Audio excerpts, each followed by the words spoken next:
সকালে ঘুম থেকে উঠতে যেদিন দেরি হয়ে যাবে না, মাত্র 5 মিনিটে বানিয়ে ফেলতে পারো এই রেসিপিটা।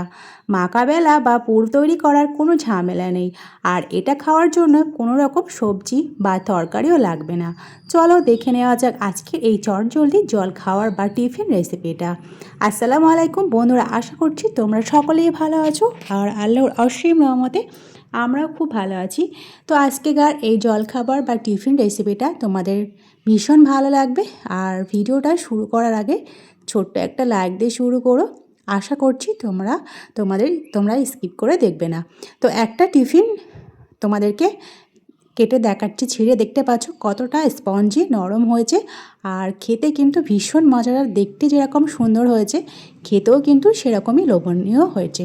ছোটো থেকে বড় সবারই কিন্তু ভীষণ ভালো লাগবে। আর বাচ্চাদের টিফিনেও দিলে কিন্তু তারা কিন্তু টিফিন কিন্তু খালি ফিরেও টানবে না, কথা দিচ্ছি। আর যাকে খাওয়াবে না, সে তোমার প্রশংসায় পঞ্চমুখ হবেই হবে, কথা দিচ্ছি। তো চলো শুরু করা যাক, কথা না বাড়িয়ে মূল রেসিপিতে চলে যাই। তো এখানে সবার প্রথমে আমি এখানে নিয়েছি একটা মিক্সার গ্রাইন্ডারের জার নিয়ে নিচ্ছি। আর যে কাপের আমরা চা খাই, সেই কাপের 1 কাপ মেপে আমরা সুজি নিয়ে নিচ্ছি। আর এই সুজিটাকে প্রথমে একটু আমি মিক্সার গ্রাইন্ডারে দিয়ে খুব ভালোভাবে একটু গুঁড়ো করে নিয়েছি। তারপরে যেটা আমি দিচ্ছি তোমরা দেখতে থাকো, নাহলে বুঝতেই পারবে না। এবার আমি আগে থেকে একটা বড় আলু এখন ছোটো ছোটো করে পিস করে কেটে নিয়ে খুব ভালোভাবে পরিষ্কার করে ধুয়ে নিয়েছি। আর যে কাপ মেপে আমি সুজি নিয়েছিলাম, যে চায়ের কাপ মেপে, সেই চায়ের কাপ মেপে আমি 1 কাপ জল দিচ্ছি। দেওয়ার পরে খুব ভালোভাবে এই আলু আর সুজিটাকে আমি ভালোভাবে একটা পেস্ট বানিয়ে নিচ্ছি। ঠিক দেখতে পাচ্ছ একটা স্মুথ মিক্সার রেডি হয়ে যাবে, দেখতেই পেয়েছো। আর এই মিক্সার গ্রাইন্ডার জারটাকে একটু অল্প করে সামান্য জলটা দিয়ে ভালোভাবে করে একটু ধুয়ে নিচ্ছি। আর এখানে কিন্তু সামান্যই জল দিতে হবে, বেশি দিলে হবে না। 4 চামচের মতো আমি এখানে জল দিয়েছি। তো খুব ভালোভাবে আমি নেড়ে নিচ্ছি। ব্যাটারের থিকনেসটা ঠিক এরকম হবে, খুব একটা পাতলা বা খুব একটা ঘন হবে না।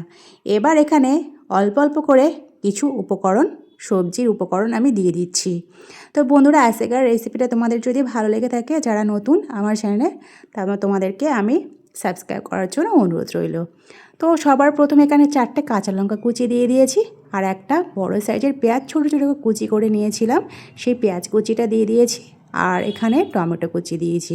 টমেটোটাকে আমি ভিতরের যে দানাগুলো ফেলে দিয়েছিলাম, তারপরে সেটাকে কুচি করে নিয়ে দিয়ে দিয়েছি।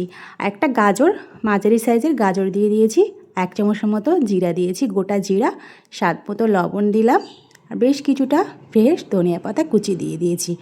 এবারে খুব ভালোভাবে আমি মিক্সড করে নিচ্ছি। তোমরা চাইলে এখানেও ক্যাপসিকামও অ্যাড করতে পারো, তবে তোমাদের পছন্দ অনুযায়ী তোমরা সব সবজি এখানে অ্যাড করে দিতে পারো। এবার আমি এখানে দিয়ে দিচ্ছি একটু ইনো, অল্প করে ইনো আমি দিয়ে দিয়েছি। দেওয়ার পরে খুব ভালোভাবে মিক্সড করে নিচ্ছি। ব্যাটারটা খুব ভালোভাবে আমার রেডি হয়ে গেছে। আর এই ব্যাটারটা কিন্তু কোনো রকম রেস্টে রাখার প্রয়োজন নেই, ইনস্ট্যান্ট আমরা টিফিন তৈরি করে নিতে পারবো। আজকে টিফিনটা তৈরি করার জন্য আমি সবার প্রথমে যেটা নিয়েছি তোমাদেরকে আমি বলে দিচ্ছি। তোমরা 2টো পদ্ধতিতে তৈরি করতে পারো। তোমরা এরকম তড়কা প্যানেতে তৈরি করতে পারো, তবে আমি তড়কা প্যানেতে তৈরি করছি না, আমি একটা ছোট লোহার কড়াইতে তৈরি করছি। তোমরা চাইলে এরকম তড়কা প্যানেতে তৈরি করে নিতে পারো।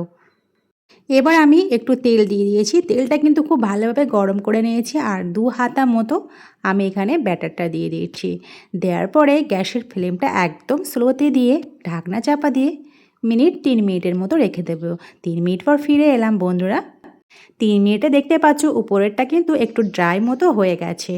আর এবারে চামচের সাহায্যে আমি ধারগুলো নেড়ে নিচ্ছি। দেখতে পাচ্ছ তলাটা কিন্তু সেট হয়ে গেছে। এবারে আমি উল্টে দেব। তোমাদেরকে বলে দিচ্ছি, গ্যাসের ফ্লেমটা কিন্তু একদম লোতে রাখতে হবে, বেশি জোরে দিয়ে কিন্তু এই রেসিপিটা বানানো যাবে না। আবারও এটা এখন আর ঢাকনা চাপার কোনো দেওয়ার প্রয়োজন নেই। আরও এপিটা আমি 2 মিনিটের মতো ভাজা করে নিলেই রেডি হয়ে যাবে।